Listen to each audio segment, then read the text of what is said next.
About one more minute. Oh, I hear that we are live. Welcome, everybody. If you've just joined, please feel free to open up the chat in your sidebar and let us know where you're joining from.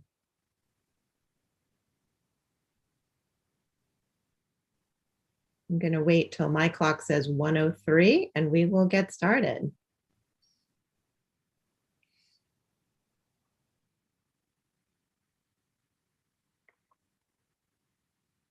It's exciting to be doing this live on YouTube.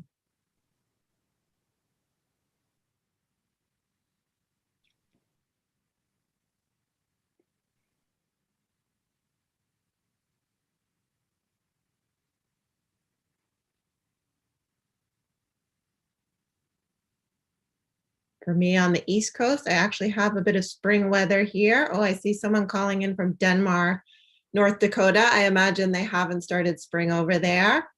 Sixth grade from California. Ooh, a bunch from California, New Mexico. Wonderful. Welcome, everybody. I think we can get started. We want to make sure that we have lots of time for all your questions. I'm Deb Sabin. I'm the Chief Academic Officer for Amplify grades 6 through 8 ELA. I'm thrilled to have you all here for today's read aloud and question and answer session with author Ji-li Jiang, the author of Red Scarf Girl. As a former teacher, married to a middle school principal, I know how busy the life of an educator is and how much you need to set aside even for 1 hour. So I truly appreciate all of you for tuning in. I know we're in for a real treat, and I would love folks to feel free to continue to introduce themselves on the chat. You are all welcome here. Welcome from Payson, Utah, with a group of 7th grade Mandarin students. Very much welcome. Maybe we'll get a few lessons. Just a few logistics. This is a live session where author Ji-li Jiang will do a short read aloud, and then we'll have our question and answer session. Please drop your questions into the live chat feature, and we'll try to get to as many of them as possible. In addition, there are prizes. 4 folks will be chosen at random from the chat. So if you don't have a question or if you haven't introduced yourselves already, maybe that incentive will spark you to enter into the chat. I also want to note that we'll be dropping in a link for closed captioning. You should see that. And you should click on that link and that will open in a separate box and you can get your closed captioning. So again, we welcome everybody here. And I am so honored to introduce Ji-li Jiang. Ji-li was born in Shanghai, China in 1954 and is the author of Red Scarf Girl, an autobiography in which she writes about her childhood growing up during the Cultural Revolution. After surviving the Cultural Revolution, Ji-li became a science teacher before coming to the United States in 1984, where among other things, she founded the nonprofit organization Cultural Exchange International, which promotes and facilitates cultural exchanges between China and Western countries. For over 20 years after coming to the United States, Ji-li Jiang nursed her childhood memories of the Cultural Revolution, a time of unprecedented social upheaval in China, and finally brought them to life in her first book, Red Scarf Girl. Since its publication in 1997, Ji-li has been invited to speak at hundreds of schools and conferences. The book has won numerous awards, including the American Library Association's Best Book for Young People, a Parent's Choice Award, and Voice of Youth Advocate's Outstanding Title Award. Ji-li has also published Mischief in Heaven, her adaptation of the classical Chinese folklore Magical Monkey King, which was selected for International Literacy Day by World Association of Newspapers in Paris. Ji-li's memoir, Red Scarf Girl, describes a world that is unfamiliar to many of our students who read this book as part of the Amplify's middle school curriculum. As a 6th grader in 1966, she is thrust into the middle of the Chinese leader Mao Zedong's decade-long bid to use the Chinese people to reassert his control over the Communist Party. Initially, she is eager to join the People's Liberation Army and help with what she believes is the effort to advance her society. As this effort unfolds, however, she witnesses events that cause her to question the action of those around her. Eventually, members of her own family are targeted by the revolutionaries, and young Ji-li feels increasingly torn between the dictates of the revolution, her loyalty to her family, and her own developing understanding of what is right and wrong. Yet, although the historical circumstances of Ji-li's experiences are a world away from those of most of our students, they are drawn to the honest way she describes her experiences and her journey. They relate to the ways in which her understanding of the world as a child develops as she begins to see things differently as an adolescent. They can connect to her experiences she describes, where she is singled out by others because of things over which she has no control. And I believe they share Ji-li and the book's core belief that a better understanding among people around the world is the only route to global peace. With that introduction, I would love to welcome Ji-li to read a short section from the start of her memoir, where she is that optimistic 12-year-old, full of the ideals of the Cultural Revolution. Welcome, Ji-li. Thank you. Thank you for the generous introduction. I'm so glad to be here and to meet many teachers who are teaching Red Scarf Girl. I would like to start to read a portion of chapter 1. Then we can go Q&A from there. This is when a Liberation Army woman came to my school to recruit students. And I was chosen for an audition. So I went back home and I want to tell my parents. Mom, Dad, Grandma. I panted up the steep, dark stairs in too much a hurry to turn on the light and tripped over some pots stored on the steps. I couldn't wait to tell them my news. I knew they would all be as excited as I was. Our apartment was bright and warm and welcoming. Burgundy curtains shut the darkness outside and made one big room even cozier. In front of the tall French window, our square mahogany table was covered with steaming dishes and surrounded by my family, who were laughing and chatting when I rushed in. They all looked up expectantly. Everybody, guess what? Today, a Liberation Army woman came to school and she tested me and she wants me to audition for the Central Liberation Army Arts Academy. Just to think, I could be in the Liberation Army and I could be a performer too. Isn't it great? I picked up our cat, Little White, and gave her a big kiss. It's lucky I studied martial arts for so long. When the Liberation Army woman saw my back bend, she just loved it. I twirled around on my toes and snapped my heels together in a salute. Comrade Grandma, Jiang Ji-li reporting. My younger brother Ji-yong jumped up from the table and saluted me. My little sister Ji-yun started to twirl around as I had done, but she slipped and fell. We jumped to the floor with her and rolled around together. Ji-li, I heard Dad called. I looked up. Mom and Dad and Grandma were looking at each other solemnly. It might be better not to do the audition. Dad spoke slowly, but his tone was serious, very serious. What? Don't do the audition, Ji-li. He looked straight at me this time and sounded much more forceful. Don't do the audition. Why not? Dad shook his head. I grabbed Mom's arm. Mom, why not? She squeezed my hand and looked at me worriedly. Your father means that recruitment requirements are very strict. Oh, wow, you really scared me, Dad. I laughed with relief. I know that. Principal Long told us it would be very competitive. I know it's just an audition, but who knows? I might be lucky, right? I picked up a steamed bun and took a bite. I'm not just talking about talent, Dad said. There are more important requirements, political considerations. Oh, Dad, that's no problem. I took another big bite of the bun.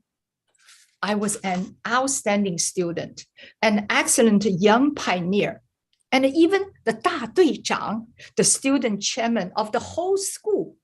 What more could they want? My mouth was full, so I stretched out my arm to show Dad my 大队长 badge, a plastic tag with 3 red stripes. I saw a pain in my dad's eyes that I had never seen before. The problem isn't with you yourself, Ji-li. What I mean is that political background investigations at these academies are very severe. Political background investigation? What's that? That is an investigation into the class status of your ancestors and all members of your family. He leaned back in his chair, and the lampshade put his face in shadow. Ji-li, the fact is that our family will not be able to pass these investigations, he said slowly. And you will not be allowed to be a member of a Liberation Army performing troupe. For a long time, I did not speak. Why? I whispered at the last. He started to say something, but stopped. He leaned forward again. I could see the sorrow on his face. It's very complicated, and you wouldn't understand it now, even if I told you. Maybe we should wait until you are grown up. The point is that I don't think you will be admitted. So just drop it, all right? I did not say anything. Putting down the half-eaten bun, I walked to the mirror of the big wardrobe and divided the room and pressed my forehead against its cool surface. I could not hold back any longer. I burst out crying. I want to do it. I want to try. What will I tell Principal Long and my classmates? I wailed. Maybe we should let her try. She probably won't be chosen anyway. Grandma looked at my dad. Dad stood up, heaving a deep sigh. This is for her own good. Her classmates and teachers would just be surprised if she says that her father wouldn't let her go. But what if she passes the audition and can pass the political background investigation? Then everybody will know that the family has a political problem. Dad's voice grew louder and louder as he went on. Ji-yong and Ji-yun were looking up at Dad, wide-eyed. I bit my lip to force myself to stop crying and went to bed without saying another word. Okay. Thank you. Thank you. That opening to me, the opening of the book, that kind of overwhelming sense of enthusiasm of you rushing up those stairs, the description of your family's home in terms of kind of its warmth, its welcome nature, it really, and then your father's caution I wanted to ask about like why you chose to start the memoir with that scene, what you want to convey about yourself at that moment, and then how that kind of sense of enthusiasm and that scene really shifts 2 years down the road. Actually, that chapter 1 now in the book was the chapter 4 in my first draft. And when I sent it to some publishers, they said you had to shorten it. And someone said shorten 1/3. So I had to take out a lot. So I cut the first 3 chapters. I think I want to start when the Cultural Revolution at this time hasn't started yet. So about to start, and I was a true believer. I was really enthusiastic for my life, for my duty to grow up to be a revolutionary and to liberate 2/3 of the people around the world. So that was the start. And then Cultural Revolution started and everything started to change. So that's, I think I chose that scene for that reason. Mm-hmm, mm-hmm.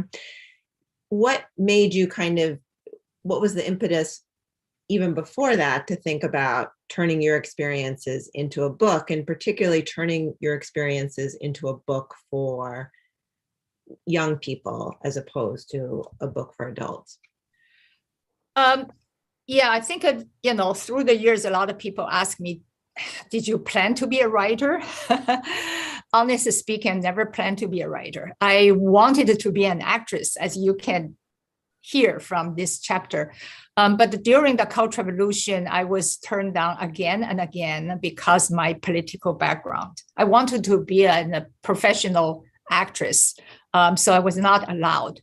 In 1976, the Cultural Revolution just ended, and I thought I could put a revolution behind me and start over again. So I turned in application form to Shanghai Drama Academy, a school I longed for years, and I was waiting for an audition. About 10 days before the audition, I got a letter from my district. They did not allow me to go. And I was so sad. I was working in a small workshop with a group of older ladies making plastic flowers. And I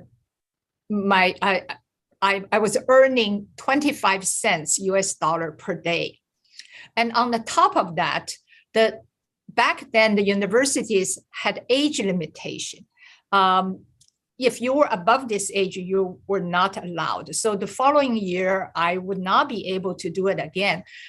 So I just felt so stuck. And one relative took me to see a driver who happened to be the chauffeur for a district official. We hoped that this driver can ask his boss to let me go to this audition. I remember it was dark, it was raining, and we searched the house by house at the area we thought this driver lived. For about 3 hours, we never found him. On my way back, I was devastated. I felt I would never be able to pursue my dream. All the bad experiences in the last 10 years flooded back to me. I began to cry under the umbrella. Suddenly, I had this idea. One day, I want to write my story. I want to share it with others. So that was the first time I had this idea to write my book. But, a lot of time I didn't have time to do it. So after I moved to United States, my first job was a live-in. I lived with this American family to do housework, to exchange room and a bed. Through the time, they asked me my life in China, so I shared here, there, little bit here, little bit there. And one day I got a gift, a book called The Diary of Anne Frank. Inside they wrote, in the hope that someday we will read the diary of Ji-li Jiang. And I was very moved by the story, and I was inspired to write my story through a little girl's eyes, not as adult looking back. So that was another big step. After 3 years, I graduated from university and I started to write this book. So to answer your question, why I targeted in children, because she was 12 and I want to write a story from her eyes. So it ended in the young adult field. Yeah, I love that story. I mean, I do think that sense of hope and optimism is something that your book shares with Anne Frank in the beginning of her amazing diary. But right away, even in the reading that you did, you can see this sense of your optimism, and the counter to it is your father's concern. And that kind of tension between your belief in the revolution's aim of building a better China and your family's background is something that you as a very young person have to grapple with. And one of the questions that comes in really is thinking about, how did you think that through? We see in the book, there are visions of you criticizing your father in the theater, or moments at which you were kind of considering, do I give up my name in order to get rid of this understanding of my family background? I'd love you to talk a little bit about, as just a 12, 13, 14-year-old, how you thought through that issue of, I want to move forward in this way, and yet my family is being criticized for this particular thing. This whole Cultural Revolution was a process of learning more things. Shockingly, the bad news about my family, because until that moment, I never know. I thought everything was perfect. I was a good student and role model. Everything was fine. But actually, family had a problem. The political background, the problem, which I didn't know. The good thing is, during that time, it's not just my family. My family was not singled out. There were many families. All of a sudden, we all become Black family. People had a relative overseas. That's one problem. Or people who were ancestors were landlord or manufacturing owner, and rich people, or even people like a professor, intellectuals. That's another reason. So many families fall into this Black category. At the beginning, it was shocking when I first heard my family had this problem. And then I got the 大字报, students could criticize me in public. That was a big blow. It never happened to my life. But then, one thing after another, my dad was detained. And so gradually you felt, oh, this is a minor, that's about me. It's compared with my father's life and death. This was small things. So this whole process was shocking. And you saw neighbors and how they were struggled against. You saw teachers, how they were beaten. So within few months, the whole country was upside down. And everything before you respected, you worshiped, now it was on the ground.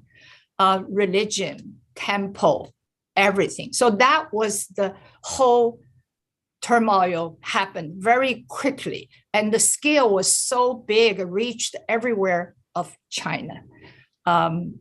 For me, at the beginning, I was very enthusiastic to follow Mao's calling. And I thought this would be great for the country. China will move forward faster. But then I start to feel hesitant, because the theory I could support. Yeah, the old stuff were bad, and that's why we should get rid of them. But when it came to the real thing, like my neighbor, older man, they forced him to kneel on the ground with the washboard. And my grandmother, who was the widow of a landlord, she belonged to the enemy. but she was so dear. She was so nice. And this teacher, she was supposed to be condemned, but I respect this teacher. So when come to the real people, I had a problem. I was hesitant. I felt sorry for them. And in the meantime, I criticized myself. That's wrong. How could you have that feeling? It was torn. It was struggle for me all these years. And but I didn't question Chairman Mao. And a lot of students ask me when Chairman Mao died. He died 10 years since the Cultural Revolution started. And the people still loved him. We still cried. We stopped doing everything for 3 days, just mourn him. Because we didn't have enough information. The government said, you saw bad things happen, but that's not, Chairman Mao gave the right instruction. It was the people who carried out the policy didn't do a good job. So we didn't have the fact, and we had to believe whatever the government told us. So I start to wonder what's going on, but I was still using Chairman Mao's teaching. That was very ironic. He said that 95 people are good people, 5% are enemy. And I'm looking around to say, this is a lot more than 5%. So what's going on? So yeah, we were still brainwashed. We were still believing him during this time. But the whole process, I would say it's a process of awakening. There's a moment in the book where you make the decision that you're going to change your name, and then you enter into the office, and the man who kind of receives your request gives you what I think he thinks is an inspirational lecture about, he commends you for saying that you're going to break your ties with your family, and you back away at that moment and leave and step down from that. And somebody's asking, like, where did you get that strength? Like, what is which family member really gave you your strength to think things through for yourself? I think it was my naiveness. I saw the question of why at one time I wanted to drop my last name. Just like here, if someone's name was Rockefeller and it's easy to relate, maybe he's from the Rockefeller family. Same thing, the leader of Kuomintang regime, Jiang Kai-shi, had the same last name as mine. So at one point, some students, my classmates asked me, is your family related to Jiang Kai-shi? So that was bad. And also my family had a pretty big profile, and we were Muslim. So they built a mosque, my ancestors built a mosque and a business. And so I thought all these persecution because it's from the family, from the Jiang family. So if I just drop the last name, and the one is I will no longer be related to either Jiang Kai-shi or my Jiang's family. And that at least show my determination to break up with the family, the bad family. However, when I was at the police station, I tried to change my name.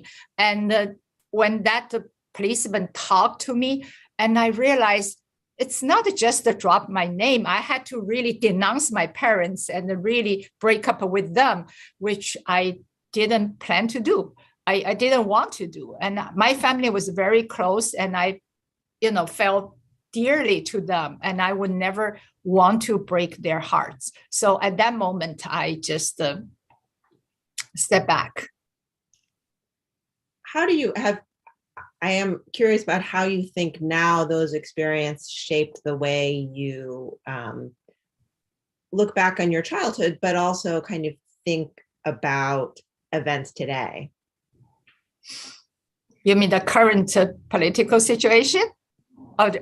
In general, like whether I see. I think any hardship will change people. just like you went through the war and you are a different person. Cultural revolution definitely has a big impact on my generation or several generations. We grew up during that time. One thing is that we became stronger.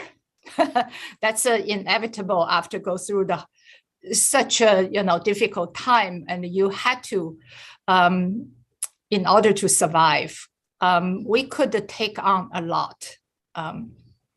And the other thing I would say, we all became independent thinker in some way. Before the Cultural Revolution, I think we tend to listen and believe every word the government said. That's how we were brought up. But during this Cultural Revolution, and people start to think, we had a joke, when we read a newspaper, we always read meaning between lines. Whatever the government says, we will try to read things behind this. So I think that's a big lesson we have learned. And then most of us can think independently in critical thinking. So and then one big lesson I have learned is you don't blindly trust any leader and worship any leader. I always tell students, it's your job when you grow up, make sure they don't abuse the power. Don't ever assume leaders know what to do. They are human beings. They can do great things, but they can cause huge damage. So we have to monitor how they are doing. I think that is very important. I hope my readers will pick up that. Somebody asked in the chat if you could talk to young Ji-li during that time, what is the advice you might share with her? Maybe you've just said the advice you might share with her. Yeah, I would say, just think, you use your own head to think. And also some students asking me, what do you have any regret, for this Cultural Revolution? I think in general, I did a pretty good job, to keep the family going, and didn't do anything to hurt my parents. But one thing I do regret, we had a lot of spare time during that time, and we didn't have a school. I did a self-study, math, physics, and chemistry, but I still wasted a lot of time. Now I feel that 10 years was so precious. It's the best time I could absorb a lot of knowledge. If I, had to do it again, I would definitely use that time to do a lot more reading, a lot more study. So that is the only regret I have. And were there people doing that around you, or in general when schools were disbanded? Most of my friends didn't do it. I was one of the very few, but now I met other people now, and I found, wow, that we're the same age, but he was so knowledgeable. And so during that time, I knew they did a lot more. If I saw some other friends around me back then was doing that, I probably would get that good influence. I know right now we're all seeing many of us are watching the Olympics taking place in China, and kind of seeing that. It does make me think whether you've had a chance to return to China since you immigrated, and what that experience has been like for you. And how you would say China looks back on the Cultural Revolution. I always, until the COVID, I always try to go back to China once a year, or at least once every 2 years. I want to watch what's going on over there with my firsthand information. I like to talk to taxi driver, talk to friends, and watch, because I still care for China a lot. China is a different country now. Politically, it's much more free. Not, you don't compare with America. It's not as free as America, but it's compared with Cultural Revolution time. If you drop Chairman Mao's button, you broke it, you could be sent in jail. But now they could pretty openly criticize or mock the government, as long as it's not on the press, it's not on the media, it's not organizing a force. So the government has that much tolerance. I remember years ago, I took a group of teachers to China. Teachers want to see where I lived because they were teaching Red Scarf Girl. And in the tour bus, a tour guide started to criticize the government. And all those teachers were scared that they turned around to me. I was in the last row, said, is he talking this? Is it okay? So they do have that much freedom now. Economically, they're doing much, much better, much better. I would say it's unbelievable. I have groups, WeChat groups with elementary school classmates, middle school, high school, college. And I could see that every month they would say, oh, let's go somewhere for 3 days. They travel, short trips. But those people came back from countryside. During the Cultural Revolution, 17 million students were sent to villages, farms, became farmers. And they came back without money, without skill, without education. They were the lowest class of the society. And now they are doing pretty well. They could have a trip every month. So, economically, they are doing a lot better. I'm happy to see that. And I hope they will continue to do the reform and maybe politically have more freedom gradually. So that's what I hope for. And actually, I'm a little disappointed to see our media. A lot of time they don't really report the positive aspect of China. Most of the things they were talking were really negative. How do your family members, how did they receive the publication of your book? My family never sat down to compare notes before the book was published. And actually, a lot of Chinese families didn't do that. And I noticed. So they talked more stories, which I didn't know back then. What happened to my father, what happened to my sister. But I kind of determined to use my raw material to write this book. Before I started, I purposely didn't want to read others' book about the Cultural Revolution. So after my book was published, I read other books and I said, oh, I forgot this and I forgot that, and including some of my family members' story. But, that's too late. And they'll have to write their own books. I doubt that they would do it. I know we have about 5 minutes left. I do want to ask kind of what are some of the stories. I know you've gone into a lot of schools and spoken to a lot of students, and people on the chat can weigh in, but I'm wondering what are the stories that students share with you about the way that your memoir impacts them? Like what resonates with them? A lot of students would say, wow, I never know that such a bad things happen in China. And I'm so lucky I live in the United States. That's one group of students who commented like that. And others said, I used to think my life was hard, parents divorced and my classmates didn't like me. But now I know that someone else's life was a lot harder. So that's another group of response.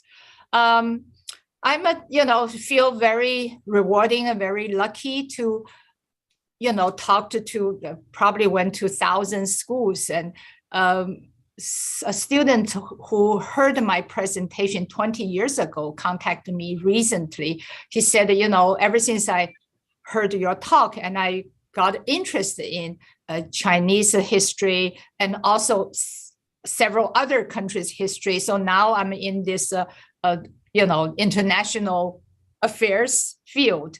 So,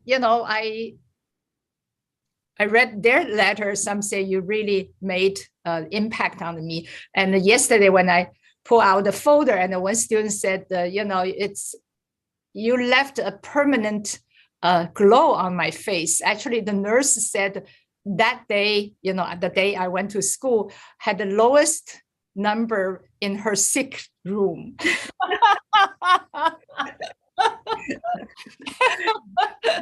Yeah, you can't find praise better than that. Yeah, so, I think probably I did touch some students' life, or, hopefully they will have a new way of thinking and maybe interest in some other people's life, and not just to focus on their own miserable life, right? And also have the courage to go through the difficult time. I always tell them everyone will encounter some dark time. And you have to believe things are changing, and you have to hang in there and believe things will get better.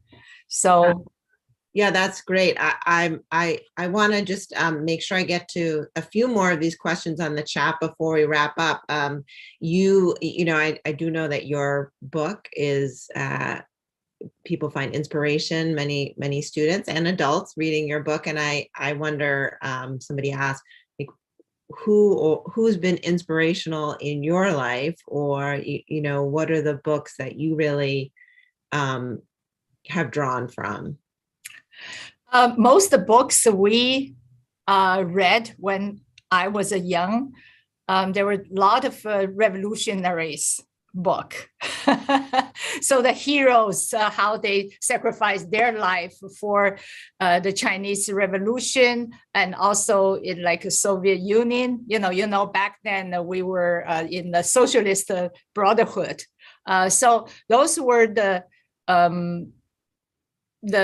figures. I always worship them. I respect them. And when I was growing up, I secretly read some Western books, which were not allowed back then. We had most of Western translation books were passed under table. And most of the time you got it to say, okay, you only can have 3 days, then you have to pass to the next person. So you can imagine most of the books has no beginning, no end, because after a while it's all, falling apart. But I read a lot of those books. I think that gave me some influence as well from the Western side. So I had those two. One is from the communism part, which I really admire, and also from a Western literature, culture, and it gave me some influence. I read a lot of books. That's why I just jump in to write my own book, and without any, training of creative writing. Do you have any, since your book has been published, do you have any books that you might recommend to teachers if they are interested in either on their own or even with their students exploring more about either the background or the current society in China? The books about the Cultural Revolution, there were few, were very well known. I think A Wild Swan is another one. She's my age, but coming with a big profile family, and her father was a high-ranking officer. Another one's called The Life and Death in Shanghai. That lady, I met her, was incredible, a very courageous woman. But her book was very thick, like 600 pages. I don't think that's good for students. There were few written for young adults, after my book was published. The current, actually, I don't really know. Because I read a lot, but I read them in Chinese. So I don't really know what book has been translated into English. The one Nobel Prize, his name is Mo Yan. He has written several books which were very good. It's to talk about the current China, not too current, but in the last few decades. So his literature was excellent. What else? I haven't really, I read all kinds of things. So it's a kind of a wild, but most are in Chinese. So it probably won't be too much help. So I want to end by just, I know that there are a lot of people on the chat who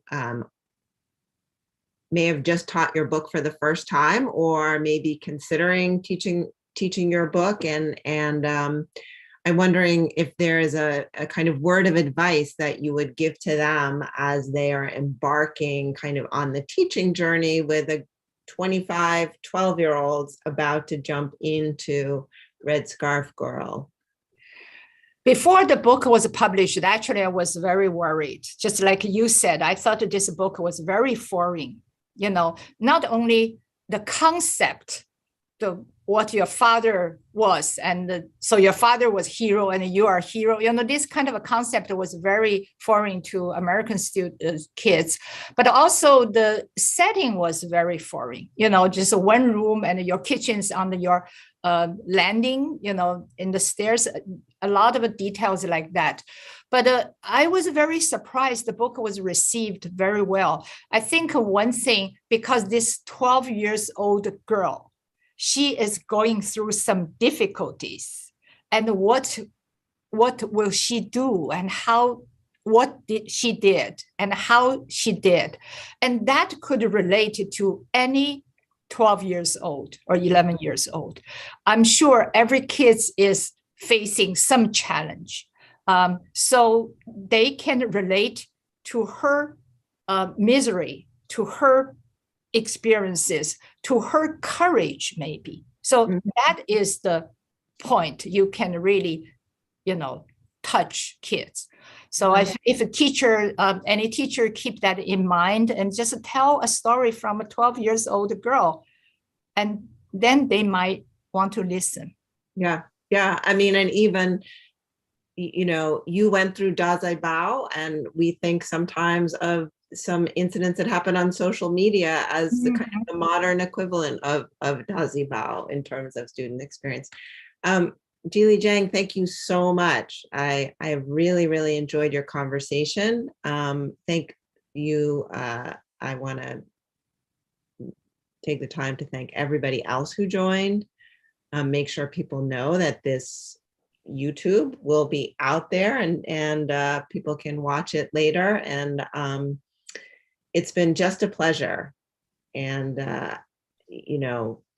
to folks out there, I would say that if you have not had a chance to work with this book in your classroom, it is a real opportunity. As Ji-li said, there are so many moments where students connect to the challenges that Ji-li is going through, and also because of that connection, really begin to build some important knowledge about another part of the world and its history. So thank you so much for joining us. Thank you for inviting me. And I think we are done. Thank you so much. Great.